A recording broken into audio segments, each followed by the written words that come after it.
Share na ako. Kasi naglalandi yung mga friends ko. Tapos, nagulat ako biglang manimalbot ng bag ko. Akala ko magnanakaw. Siyempre, hindi ko kagad namukhaan kasi parang nawala talaga ako sa sarili ko. Sobrang takot. Tapos, hindi ko binitawan yung bag ko. Talagang kapit na kapit ako. Tapos, nakilala ko kung sino yung friend ko pala. Sumipa ko siya sa patoy-toy niya. O ano, nakuha mo. Sige, sumagot ka. Kala mo naman. Tapos sabi ba naman sa akin ng mga friend ko, sabi, ay, grabe ka naman, Angelo, sabi niya.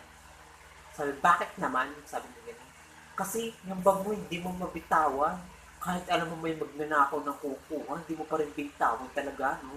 Tapos sabi ko sa kanya ganito, alam mo, friend, bakit ko naman bibitawan ng isang bagay na alam ko namang akin?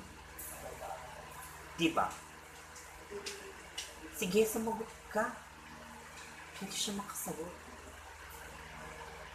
Inaagaw lang naman ng iba eh.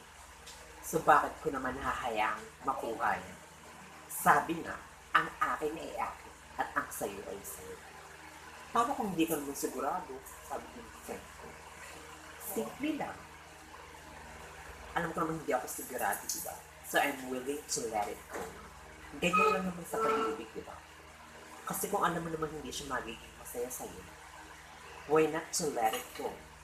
Sabi nga sa kanta, let it go.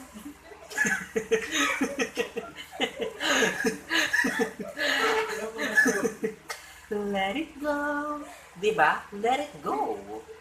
Kung saan siya masaya. Dahil yun naman ang tunay na pagmamahal, diba?